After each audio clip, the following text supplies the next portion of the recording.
see from the SS subject lesson number 11, our water resources. We see today. See students, open your page number 70, lesson number 11, our water resources. We cannot live without water. Water is used for drinking, bathing and washing clothes and utensils. Even farmers need water to grow crops. A drought or any kind of water shortage causes a lot of difficulty. A large amount of water on earth is in the seas and oceans. Since this water is salty, it is not fit to meet our daily needs. Salty water cannot be used at home or to grow plants and crops. Only a little amount of water is available in the form of fresh water. Rivers, rain, ponds, lakes, snow and underground water are sources of fresh water. Farmers are dependent on rain for irrigating the fields. India gets rain from monsoon winds from June to September.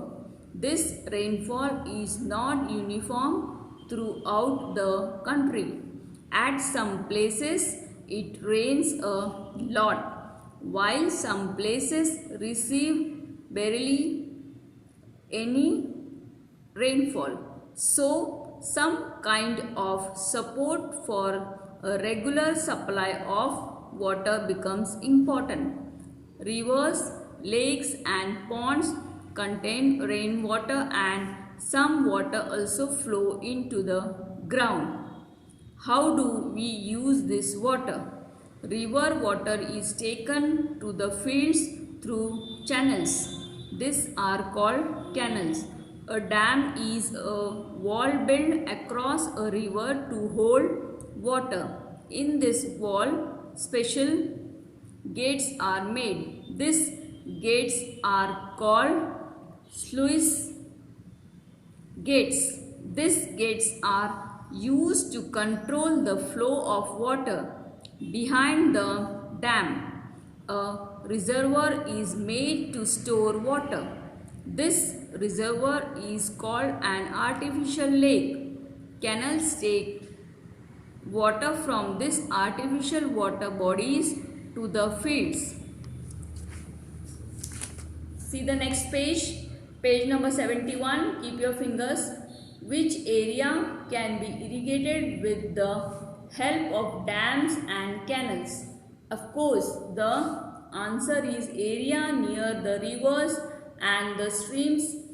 Agriculture field in North Plains, Central India and coastal areas have big dams and canals.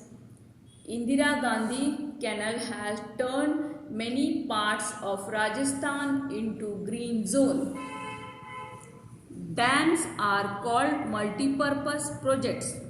They are also used to generate electricity. In dams, the water normally falls from a great height. This force of water is used to generate electricity. This type of electricity is called hydroelectricity or hydropower. During the rainy season, when a river is flooded, dams control the flow of water. Fishes are also bred in dams.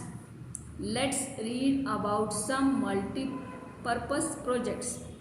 Bhakranangal Dam is one of the highest dam in India.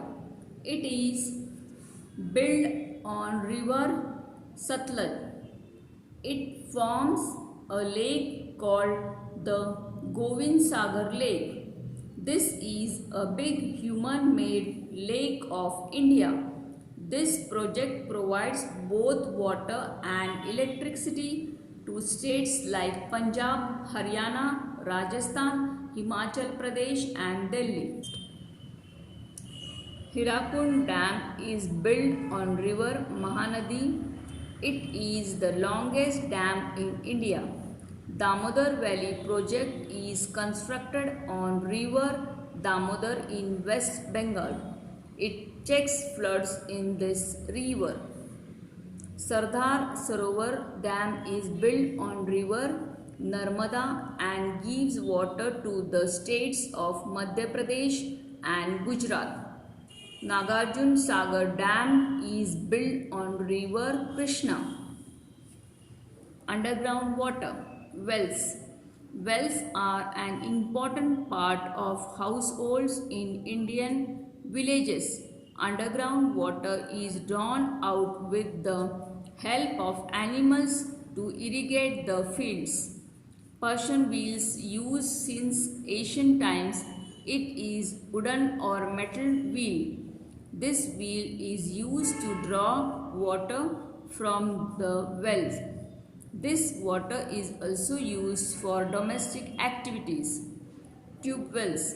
At times, the underground water or water table level is very low and it cannot be reached by digging a well. In such cases, machines are used and water is made available with the help of electric pumps. Tubes are laid and water is brought to the surface with the help of a motor.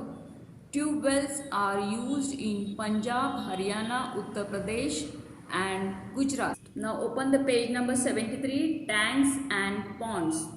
In the southern plateau, tanks and ponds are popular way of storing rainwater. Wells cannot be dug here because the ground is very hard. The rainwater fills up low-lying areas. These are called tanks or ponds. This type of irrigation is called tank irrigation. At home, we need clean water for cooking, drinking, washing and bathing. We get water supply through taps. In villages, people get water through tanks, ponds, wells and even hand pumps. Hand pumps are used to take out underground water. Understood, students? Read this lesson without doing any mistake and even solve the worksheet related to this lesson.